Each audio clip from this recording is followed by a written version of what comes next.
தினமரசு பத்திரிகையில் வெளியாகிய அந்த பத்திரிகையின் ஸ்தாபக ஆசிரியர் அற்புதனினால் எழுதப்பட்ட அரசியல் தொடர் இது. கால ஓட்டத்தில் தொழில்நுட்பத்தின் வீச்சில் அடித்துச் செல்லப்பட்டு விடக்கூடாது என்ற விருப்பத்தின் எழுச்சியே இந்த முயற்சி. கொள்ளையும் கண்டுபிடிப்பும். புலிகள் அமைப்பினருக்கும் EPRLF இயக்கத்தினருக்கும் இடையே கிழக்கில் நடைபெற்ற மற்றொரு சுவாரஸ்யமான சம்பவத்தை இந்த காணொளியில் தெரிவிப்பதாக கடந்த காணொளியில் தெரிவிக்கப்பட்டிருந்தது. இயக்க மோதலுக்கு முற்பட்ட காலத்தில் நடைபெற்ற சம்பவம் இது. தனியார் வீடொன்றில் கொள்ளை நடைபெற்றிருந்தது. EPRLFிடமும் புலிகளிடமும் முறையிடப்பட்டது. EPRLF சார்பாக அந்த புகாரை பெற்றுக்கொண்டவர் கிருபாகரன். இரண்டு இயக்கங்களுமே கொள்ளையர்களை பிடித்து தருவதாக ஒப்புக்கொண்டன. கொள்ளையில் ஈடுபட்டவர்கள் கொள்ளை நடவடிக்கையின் போது தமக்குள் ஒருவரை ஒருவர் பெயர் சொல்லி அழைத்து கொண்டனர். அப்படி அழைக்கப்பட்ட பெயர்கள் புலிகள் இயக்க உறுப்பினர்களின் பெயர்களாக இருந்தன. அதனால் புலிகள்தான் அக்கொள்ளையில் ஈடுபட்டதாக கிருபாகரனும் EPRLF உறுப்பினர்களும் கூறினார்கள். மக்கள் மத்தியிலும் அக்கதையே பரவத் தொடங்கியது.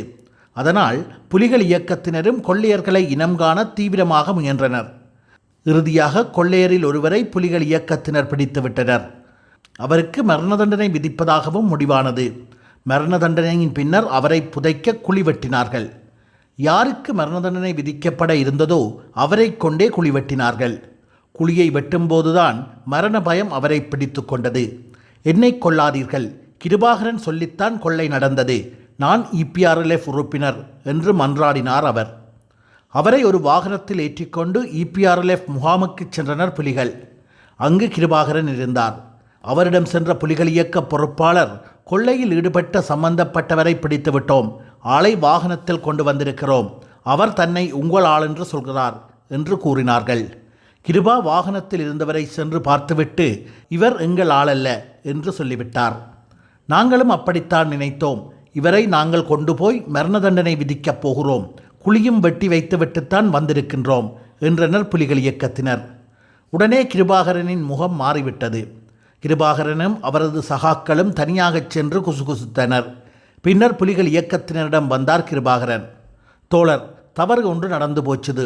இவர் எங்கள் முன்னாள் தோழர்தான், அதனால் நாங்கள் இவரை பார்த்து கொள்கிறோம், எங்களிடம் தாருங்கள் என்று கேட்டார் கிருபாகரன். அவர் உங்கள் முன்னாள் தோழர் என்று பகிரங்கமாக ஒப்புக்கொள்ள வேண்டும், கொள்ளை நடந்த இடத்திலும் சொல்ல வேண்டும் என்று புலிகள் இயக்கத்தினர் நிபந்தனை போட்டனர்.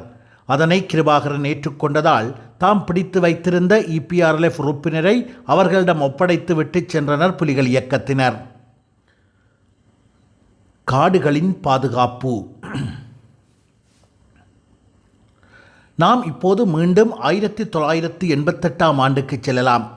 இந்திய படைக்கு எதிரான போரில் புலிகளுக்கு முல்லைத்தீவு காடுகள்தான் அடைக்கலம் கொடுத்தன. முல்லைத்தீவு காடுகள் போராட்டத்தில் பிரதான பங்கு வகிக்கும் என்பதை பிரபாகரன் எப்பொழுதுமே நினைவில் வைத்திருந்தார். அதனால் தான் காடுகளுக்குள் களவாக மரம் வெட்டுபவர்களுக்கு புலிகள் கடும் தண்டனைகளும் விதித்து வந்தனர்.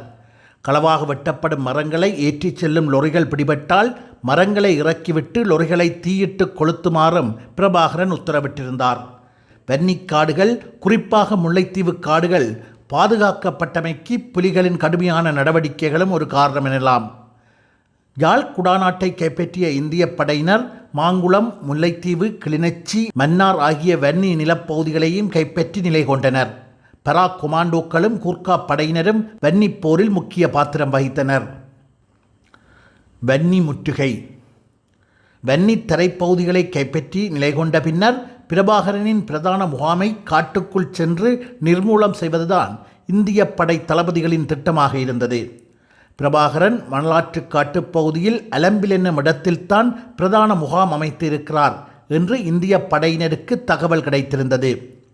காட்டுப்பகுதியை தாம் படிப்படியாக சுற்றி வளைப்பதால் பிரபாகரன் இந்திய படையுடன் சமாதானத்துக்கு வருவதைத் தவிர வேறு வழியில்லை என்று நினைத்தது இந்திய அரசு. முல்லைத்தீவு, மாங்குளம் ஆகிய இடங்களில் அப்போது இலங்கை அரசின் இராணுவ முகாம்களும் இருந்தன. மாங்குளம் இராணுவ முகாம் பாரியது. இந்திய படையினரும் இலங்கை இராணுவத்தினரும் வன்னி நிலப்பரப்பில் பரவலாக நிலை கொண்டிருந்ததால் மணலாற்று காட்டுக்குள் இருந்த பிரபாகரனும் புலிகளும் முற்றுகைக்குள் சிக்கிவிட்டனர் என்றே நம்பப்பட்டது. காட்டுக்குள் சில காலம் உணவுப் பொருட்களுக்கும் பஞ்சம் நிலவியது. புலிகள் அமைப்பின் தளபதிகளில் ஒருவரான அன்பு அப்போது நடைபெற்ற ஒரு சம்பவத்தை பின்னர் நினைவு கூர்ந்தார். காட்டுக்குள் உண்பதற்கு எதுவும் கிடைக்காமல் தோழர்கள் பட்டினியில் வாடியபோது யாரோ ஒரு உறுப்பினர் எங்கிருந்தோ பயறு கொண்டு வந்தார். அதனை அவித்து சாப்பிட ஏற்பாடுகள் நடந்தன. பசியோடும் ஆவலோடும் எல்லோரும் காத்து கொண்டிருந்த வேளையில் எதிர்பாராத விதமாக சட்டி உடைந்து பயரும் அடுப்பில் கொட்டி நெருப்போடும் சாம்பலோடும் கலந்துவிட்டது. சோதனைக்கு மேல் சோதனையாக நடந்த இந்நிகழ்ச்சி அனைவரையும் திடுக்கிட வைத்தது, மனம் கலங்க வைத்தது.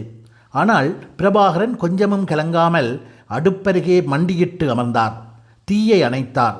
சாம்பலோடு கிடந்த பயறு வகைகளை கைகளால் பொறுக்கி ஊதி மற்றுமொரு பாத்திரத்தில் போட்டார். கொஞ்சங்கூட சலிப்படையாமல் அவர் செய்ததை அவதானித்த ஏனைய தோழர்கள் ஓடி வந்து பயரை பொறுக்கத் தொடங்கினார்கள். பின்னர் பிரபாகரனே தன் கையால் பயரை அனைவருக்கும் பங்கிட்டு கொடுத்தார். கடைசியில் அவருக்கு எதுவும் மிஞ்சவில்லை. தண்ணீரை குடித்துவிட்டு காய்ந்த வயிற்றுடன் அவர் படுத்து கொண்டதைக் கண்ட உறுப்பினர்கள் நெஞ்சம் கரைந்தனர் என்று புலிகளின் தளபதிகளில் ஒருவராக இருந்த அன்பு நினைவு கூர்ந்திருந்தார். படிப்படியாக மணலாற்றுக்காட்டு பகுதிக்குள் இருந்த புலிகளுக்கு தேவையான விநியோகங்கள் கிடைக்கத் தொடங்கின. கிழக்கு மாகாணத்தோடும் காட்டு வழி ஊடான தரை தொடர்பும் விநியோகமும் புலிகள் இயக்கத்தினருக்கு இருந்தது. கடல் வழி தொடர்பு மூலம் தமிழ்நாட்டிலிருந்தும் உணவு மற்றும் தேவையான விநியோகங்களை புலிகள் பெற்றுக்கொண்டனர். மணலாற்று காட்டுக்குள் சகல வசதிகளும் கொண்ட தலைமையகத்தை புலிகள் அமைத்தனர். அங்கிருந்து வடக்கு கிழக்கில் இந்திய படையினருக்கு எதிரான போரை நெறிப்படுத்தி கொண்டிருந்தார் பிரபாகரன். புலி வேட்டை. புலிகளின் கதை இனிமேல் முடிந்துவிட்டது. புலிகள் மிகவும் மோசமாக பலவீனமாகிவிட்டனர் என்று இந்திய படையினர் மட்டுமல்ல, ஏனைய தமிழ் இயக்கங்களும் அவ்வாறே நினைத்தன.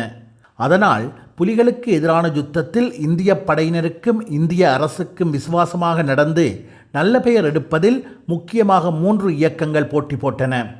EPRLF, ENDLF, டெலோ ஆகியவைதான் அந்த 3 இயக்கங்கள். போட்டியில் முன்னணியில் நின்றது EPRLF அமைப்புத்தான். யாழ் நகரிலுள்ள அசோகா ஹோட்டலில் EPRLF இயக்கத்தினர் தமது அலுவலகத்தை திறந்தனர். அந்த ஹோட்டலுக்கு அருகே இந்திய படையின் பெரிய முகாம் ஒன்றும் இருந்தது. EPRLF செயலாளர் நாயகம் பத்மநாபா உட்பட அந்த இயக்கத்தின் முக்கிய பிரமுகர்கள் அசோகா ஹோட்டலில் வந்து தங்கிக் கொண்டனர். அங்கிருந்து கொண்டு முன்னாள் உறுப்பினர்களை திரட்டத் தொடங்கினார்கள். பத்மநாபா இயக்கத்துக்கு ஆள் திரட்டுவதில் எந்த ஒரு அளவுகோலையும் வைத்திருந்தவரல்ல. கட்டுப்பாடு விடயத்திலும் இறுக்கமான போக்கை கடைப்பிடித்தவரும் அல்ல. அவ்வப்போது தோன்றும் தேவைகளுக்கு ஏற்ப யாரை வேண்டுமானாலும் சேர்த்து கொள்ளலாம் என்பதுதான் பத்மநாபாவின் உறுப்பினர் சேர்ப்புக்கான விதியாக இருந்தது. உறுதியான உறுப்பினர்களை பயிற்றுவிப்பது, கட்டுப்பாட்டை மீறும் உறுப்பினர்களை தண்டிப்பது, தவறான சக்திகளை இயக்கத்தின் உள்ளே கொண்டு வந்து இயக்க அமைப்புகளை பலவீனப்படுத்தாமல் இருப்பது போன்றவை EPRLF இயக்க விதிகளாக இருந்த காலமும் உண்டு. அக்காலகட்டத்தில்தான் EPRLF என்பது ஏனைய இயக்கங்களில் இருந்து வேறுபட்ட புரட்சிகர அமைப்பாக நோக்கப்பட்டது. EPRLF வளர்ச்சி அதே திசையில் சென்றிருக்குமானால் புலிகளுக்கு சமமான ஆனால் வித்தியாசமான புரட்சிகர அமைப்பாக EPRLF இன்று விளங்கியிருக்கும். 1983 பின்னர் உறுப்பினர் திரட்டலில் ஏற்பட்ட பாரிய வீக்கமும் இயக்க வளர்ச்சிக்கு முதுகெலும்பாக இருந்த திறமையான உறுப்பினர்களிடம் முடிவெடுக்கும் அதிகாரங்கள் இல்லாதிருந்தமையுமே EPRLF இயக்கம் படிப்படியாக சரிவை எட்ட காரணமாக இருந்தது.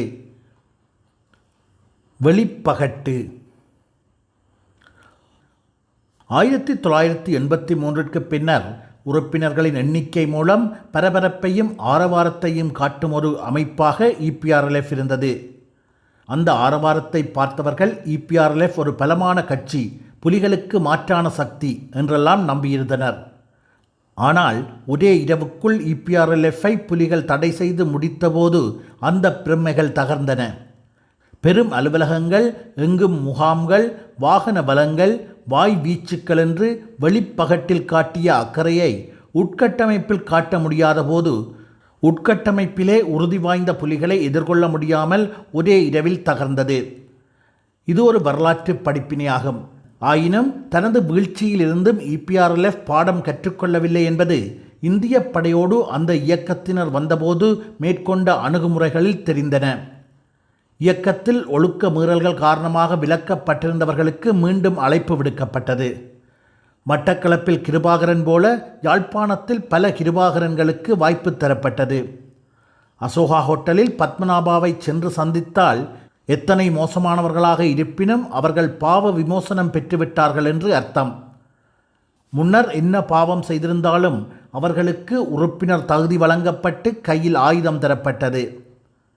புலிகள் பாசிஸ்டுகள், அவர்களை ஒழிக்க போராட வேண்டும் என்ற EPRLF தலைமைக்கு தாம் கூறிய பாசிஸ்டுகளை ஒழிக்க சமூக விரோதிகளை வளர்த்து விடலாமா என்று நினைத்து பார்க்கக்கூட நேரம் இருக்கவில்லை.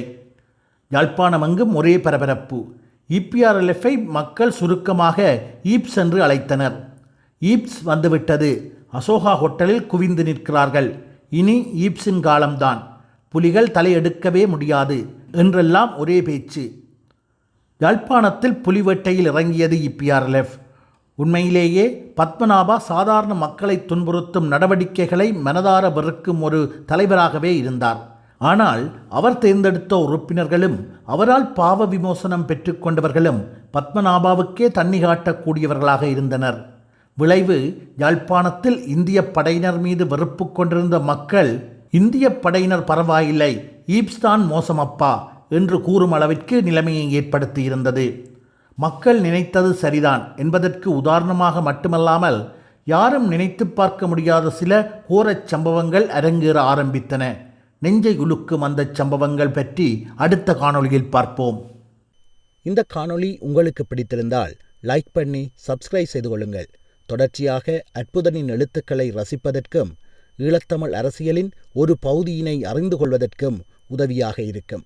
அப்படியே உங்களுடைய நண்பர்களுக்கும் பகிர்ந்து கொள்ளுங்கள். நன்றி.